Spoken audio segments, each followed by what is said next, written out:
So when it comes to doing the kerfs and all that, when I design up my box and my program, which I'll probably do a video going over that at some point here soon, but I design up my enclosure with the straight pieces, and then I'll figure out what actual diameter kerf I want, and then I'll overlay that on top of the box in the program.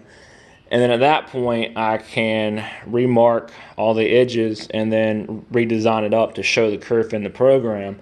But when I do that, I can measure in the program, and it tells me from what start to stop and from what start to stop.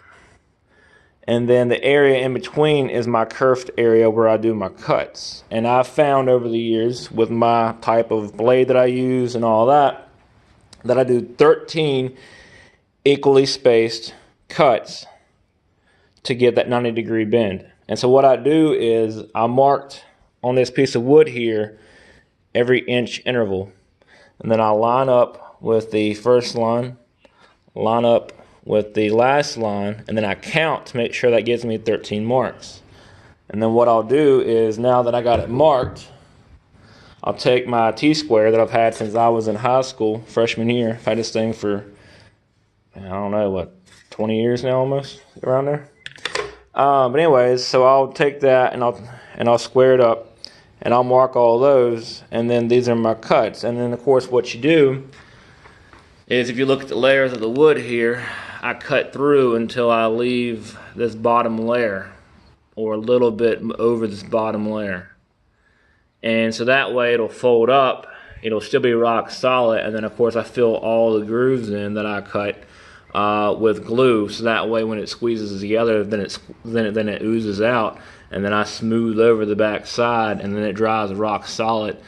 Just as strong, if not stronger, because it's bent wood and it's under force, so actually it's probably a little bit stronger than the wood is by itself flat because of that bend. But yeah, that's how kerfing works. And so there is a formula to know, just like this line here was supposed to be for 8-inch diameter kerf, which is what I'm going for, 6 1/4 touch over.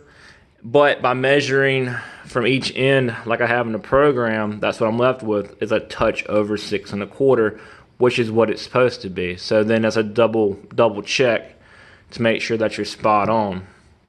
And I mean, the reason why it's important to know where to start and where to stop is because if this bends too soon, if it bends too late, it's going to affect how much is left over, which will affect where the port lands in your port, where, you know, how long it's supposed to be, where it's supposed to go.